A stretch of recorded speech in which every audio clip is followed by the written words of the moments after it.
Welcome to In-Depth Conversations. In today's segment, I am joined by former President of Mauritius, Her Excellency Professor Ameenah Gurib-Fakim. She is a biodiversity scientist, and in 2015, Her Excellency Professor Ameenah Gurib-Fakim was sworn in as the sixth President of Mauritius, the first woman to be elected as president, and the third female to serve as head of state. She is the recipient of numerous awards, among others, the L'Oreal UNESCO Award for Women in Science, the African Union Commission Award for Women in Science. In today's in-depth conversations, we're going to discuss the following themes: women in leadership and the importance of youth leadership in Africa, as well as the importance of Africa's investment in science, technology, and engineering for the continent's development. So welcome to this conversation. Thank you. Thank you so much for having me. Now we will start the discussion with the topic of female leadership. Please share your journey with us from a young girl born in October 1959 to being the first female to be elected as the sixth president of your country in 2015. Well, as you have said, the journey started a long time ago. And the journey started from a very small village where I was growing in Mauritius. It was still colonial Mauritius because we got independence in 1968. And the country was very poor because we had only one monocrop agriculture for the economy. Of course, sugar was contributing 92%. Why I posit this argument is that we emerge from an agriculture-based economy onto a fairly sophisticated one that we have so far. So growing up in my village, there was hardly any entertainment or what we know nowadays. But I was blessed with my parents, who were, of course, visionary, because they decided from a very young age that I will get equal opportunity, my brother and myself, because at the time when I was growing up, education for girls was not a priority.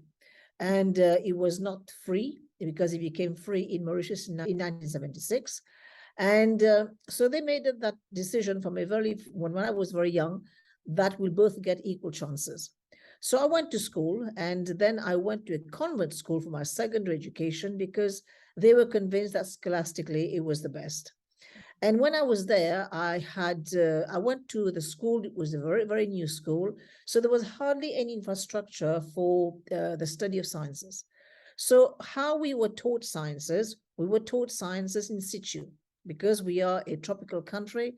So we could see science at work, be it in the river, be it in the various ecosystem.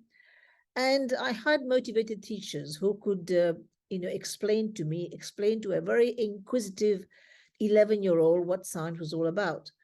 So this actually, I can safely say now that I was infected by the virus of science from a very early age.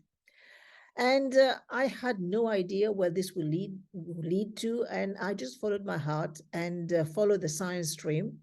And I always say this, and I will say it again, one of the landmark moments, one of the wow moment in my life was when I saw men walking on the moon in 1969, because we were one of the few countries, because we had this observation. Of course, it was tracked from South Africa, and we could see it live. So that was transformative, in as much as I said to myself, it was a moonshot moment for me, to put it in context. And then I did my A-levels, just like you have in Botswana, just like we have in the South, in the global South, the Cambridge A-level.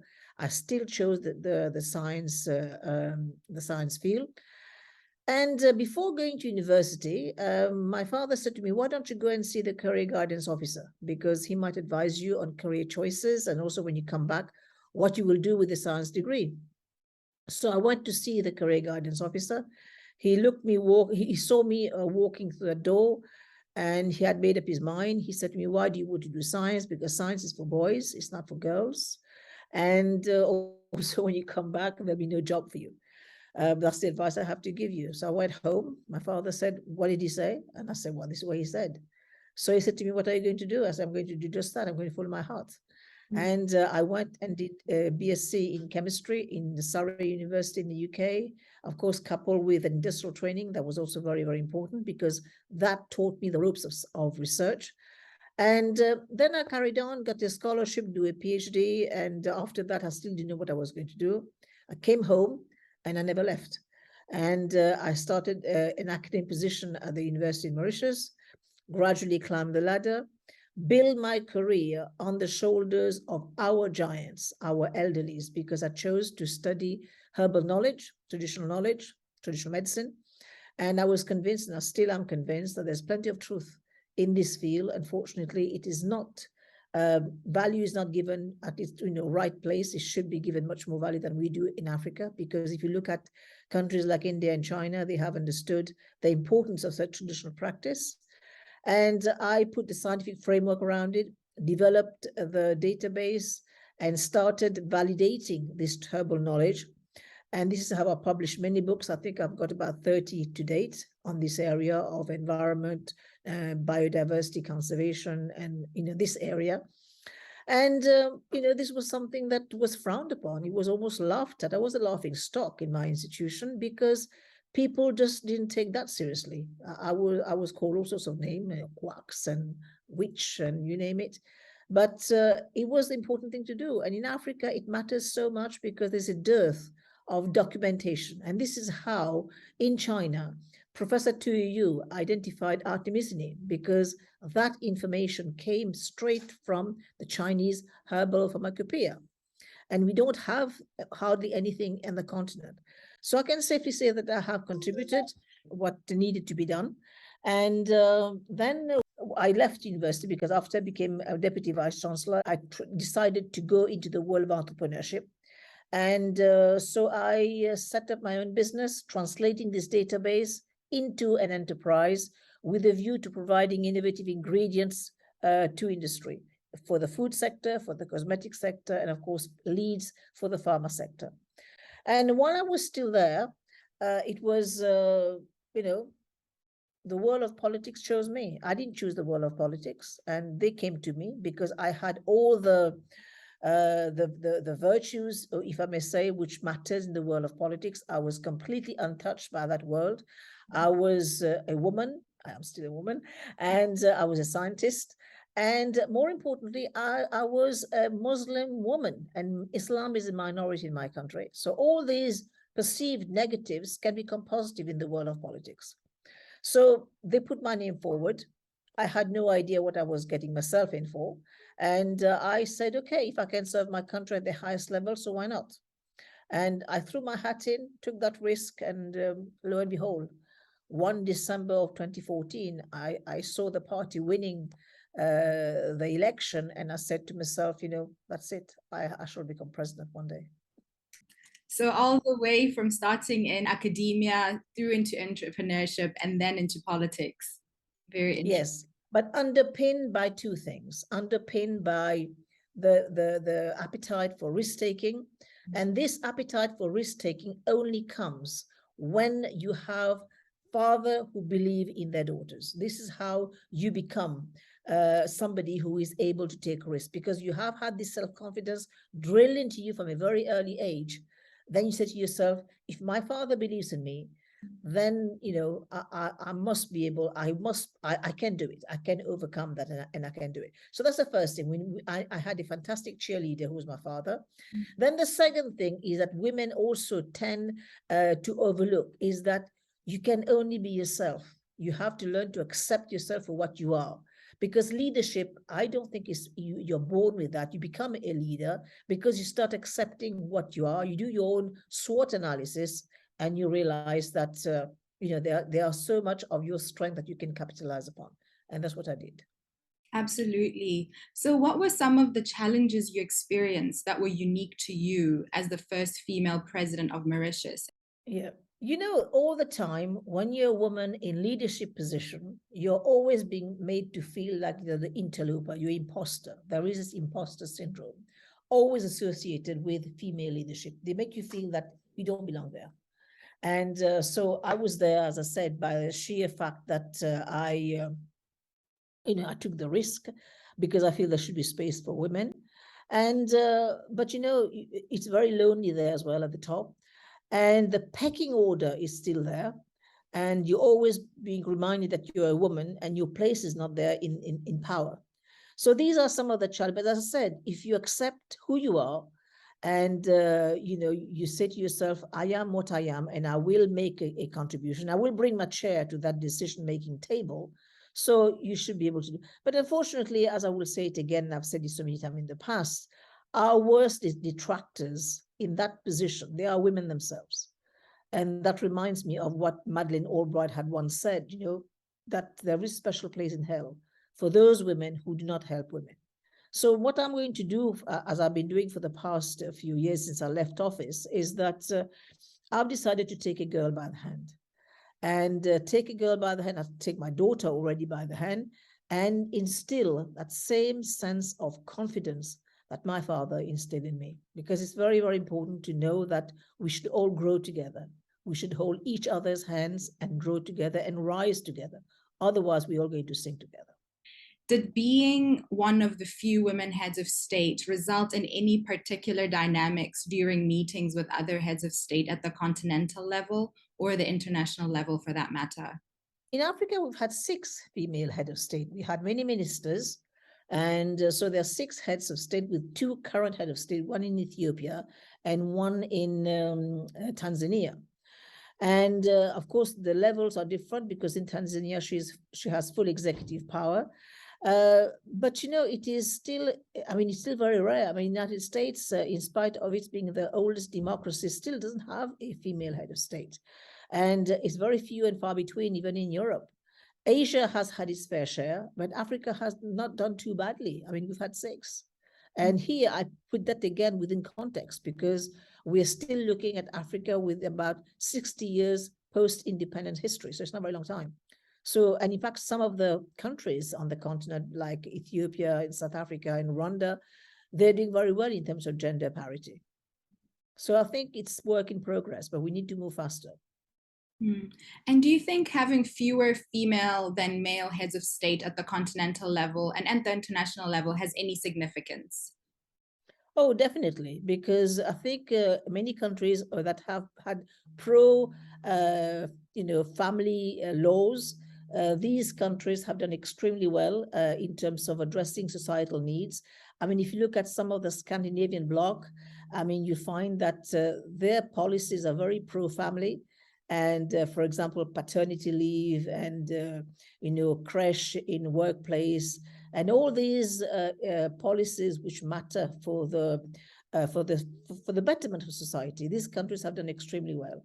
So I think that we need to have more women, because when women are at the decision-making table, they tend to shape the law, which works not just for the family, for the country, for society, for the world at large. So this is why we need to find, but as I said, because women will have the pecking order thrown at them all the time, they will find that there is not that place at the table for them. But I would advise to them is to bring your own chair and make sure that you are listened to and you're heard. And what are the major lessons you have learned as you navigated your personal life as a mother, career, and the civic and professional duties in being the president of Mauritius? Well, it's all a question of choices, because as I've said it before, and I will say it again, what is thrown out to the woman with a career is not the same. The conditions are not the same. I'll just give you one example, is that men tend to network at a time called happy hour. And a woman time at that, the happy hour for the woman would be at home making dinner and looking after the children. So the notion of networking, the notion of, bringing the buddies and addressing all your needs, all these are very, very different. So the woman will always have to make choices. She will have to make choices, and I made that choice. It depends what you want, because you will not be able to have social life, family, career, everything. It's only a question of choices. Unfortunately, people will say, why should we? But I think at the end of the day, you still, being who we are, the X and X genes, we'll have to make choices to make things happen for us. So I made the choice. I wanted a family, I wanted a career. But fortunately, I was very lucky because I had a husband eventually who actually helped along by being happy doing what he's doing. So he just left me alone. And then I also had her support because my parents were there to look after my children. Without their support, I would not have been able to do it. So I'm very grateful to them for helping me till only 1 month ago when my father just left us. So they have been the support at home. So I had these two crutches as I was going along that made it possible. Now we will segue into the topic of youth leadership. Africa is the youngest population in the world. Approximately 70% of sub-Saharan Africa is under 30 years. While the trend in Africa's political leadership skews to the much older side, as a former head of state, what are your views on youth leadership in Africa? You know, people tend to say that the leaders are old. Yes, as I say, I position that within the post-independent history of about 60 years. And yes, there are a few very old leaders, but I also find some of the middle-aged leaders who are very progressive. I think we need to have a mix of old and young leaders across the continent. But, you know, having said this, the world is realizing that by 2050, 1 in 4 person living on this planet will be African.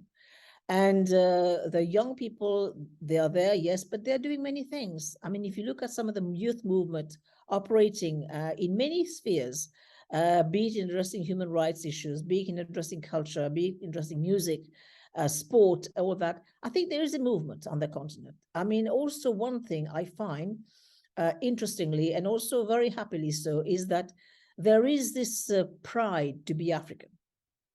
I didn't see that 30 years ago, right? Now you see many more African wearing African prints, for example, very, very vocal and very proud to be eating African. Recently, within the crisis, the food crisis that the world is currently witnessing with the Ukraine war, and many Africans are saying, you know, we are not worried because we've had traditional foods. We've had yam, we've had fonio, we've had teff, we had millet. I mean, all these are going back to the roots of Africa. And that's rightly so. So I think with this notion of being proud to be African, with this notion of knowing your own identity, your own history, and I say that all the time to people, perhaps it matters more to miss out a meal, but to know, to be able to go back to your roots and say you're proud to be who you are. And so I think it bodes well. But of course, like anything else, we need investment in them. And this is something that many leaders haven't understood, that to invest in our people, we have to learn to put our hands in our pocket. It's not going to come from outside. The resources, the spending has to come from within. And if we move faster on this investment in their education, in their well-being, in the social security safety net, which they need if they want to actually become progressive, to become innovative, and also to create that ecosystem where that young person will feel confident to take his or her ideas to grow whatever he wants to grow in terms of enterprise, in terms of incubators. And I think there is a lot of potential, and I think we have to nurture that. This is the responsibility of leaders, to nurture the potential of the younger generation. And while youth leadership is important, and also, as you highlighted, intergenerational collaboration between both the young and the older generation is fundamental. How can intergenerational collaboration be fostered in Africa in a way that youth harness the experience and wealth of knowledge of the older generation? I think we have to go beyond just the intergenerational one, because while this can happen on the continent, it can happen intra-country or intra-region. I think we also have to look at the diaspora and those who have left the African continent, how they can leverage their talent, how they can leverage the knowledge into the continent. And again, here it's a question of mentoring, and I think that there's a lot of mentorship that successful, bright, talented Africans can bring to the young people on the continent. I mean, I'm not going to say that we're going to win the battle of brain drain. We're not going to win the battle of brain gain either, but we can win the battle of brain circulation. And I think this is where we can make a difference for those who have left, but who still feel close enough to those who they have left behind. Oh, I like that, brain circulation. Now, in pursuit of a global, sustainable future as an African scientist, I would like to hear some of your thoughts on Africa's investment in STEM. What do you think the COVID-19 vaccine distribution inequity for Africa taught African leaders and citizens about vaccine biomanufacturing and medical technology investment in Africa after delays in vaccine deliveries to the African countries? I think we've, at the level of the continent, I think we are aware of the inequities and what's been happening in many spheres. But I think it was a huge wake-up call when the vaccine didn't come. And I think it has become, as I said, a big wake-up call for the need to invest. I mentioned earlier on the need for investment of ecosystem, but we need to leapfrog into investment in new industries. And the healthcare industry is a major one we need to, there's so many other areas where we need to invest, be it in the food sector, transformation on the continent. Unfortunately, with the Africa Free Trade Agreement, we are gradually creating an internal market of about 1.4 billion people who will be able which will provide this marketplace for new ideas. Because I don't see why somebody producing something in Senegal, in West Africa, cannot sell to Kenya in East Africa. But we need to create the system whereby we enable that kind of initiative to take place. So this is sort of the reflection which is happening now. And last year, there was precisely the rolling out of the AFCFTA, the free trade. And I think it is, again, something that we have to focus on, how to create our institution, how to build our institution, and how to strengthen them. Because one thing that works when governments come and go is that institutions will stay. Mm-hmm. And this is something that we may not have understood, but I think it is now. And we've seen that in the pandemic. We've seen how by not investing in the health space, we have seen where we reach in terms of vaccine inequity. But beyond this, we'll just have to, there's a huge work to be done. So all spheres that you look at, be it agriculture, be it water, be it energy, be it health, they are all work in progress. Mm-hmm. And as both an academic and a scientist, what are your views on ensuring that research and development is part of the science, technology, and engineering investment strategy in Africa beyond only focusing on investment in physical infrastructure? We need to invest. Again, I use the word investment time and time again because it's an investment. It's not an expense. The African Union has been at a loss to encourage countries to bring in that 1% GDP into our higher education and, of course, education, especially higher education, because we talk about research. It's only very few countries that have actually reached the 1%. And if you take, for example, a country like South Korea, why I put South Korea? Because they came immediately after the end of the Korean War in the late 1950s. They came to Africa to learn from us. Mm-hmm. They came to see, for example, in West Africa, if I recall correctly, I think they came to Ghana to see the 5-year plan which was being rolled out. So they came to learn from us. When they went back, they have no resources. What they did, they invested in the education of the young people. And then comes the point when innovation matter, strategizing on the priorities. They chose the electronic field, and we saw the emergence of some of this, which have now become giants across the world. And also matching of investment by the state along with the private sector. So if a country like South Korea can bring in about 6 to 7% of its GDP into that space, just think, even in Africa, we're not the trillion, we are $1 trillion economy. But if you think like a country like China, which is about $15 trillion, even if they bring, if we had 1% of this huge economy from Africa putting into our institution, just think where we would be. So we need an agency, we need countries to take cognizance of this, and also we need to bring in the boys and the girls to study sciences. But that science that they will study will have to be a science which is relevant, which is fit for purpose. The science I was taught when I was a child, the principle of it may still be relevant, but the way it's stored, the content, everything else has changed completely.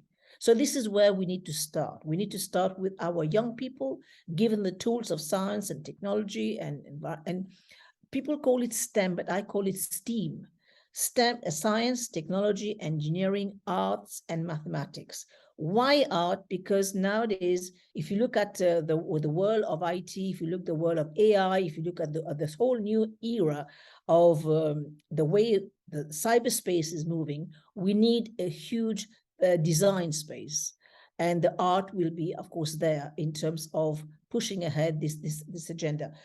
And Africa is not dearth of artistic creation. If you look at some of the big, the iconic Picasso of this world, he actually was very, very inspired by African art, especially Nigerian Benin art. So there is so much happening out there. Unfortunately, it is being lost because we haven't taken that seriously. We ourselves have to be blamed for not taking our own tradition, our own culture seriously. So there needs to be a revival of that artistic culture, artistic creation, and then bring that into our education system. So it's all about learning by doing. And I think we should be there in that space to actually leapfrog into the 21st century. STEAM. I'll take that going forward. Brain circulation and STEAM. As a female scientist, any inspiring words to aspiring female scientists interested in getting into the field that you've worked in, or perhaps aspiring young or female political leaders? Well, for me, it has been a journey of passion, and be passionate about what you do. But one thing that you all have to go for is go for excellence, because this will stay the course.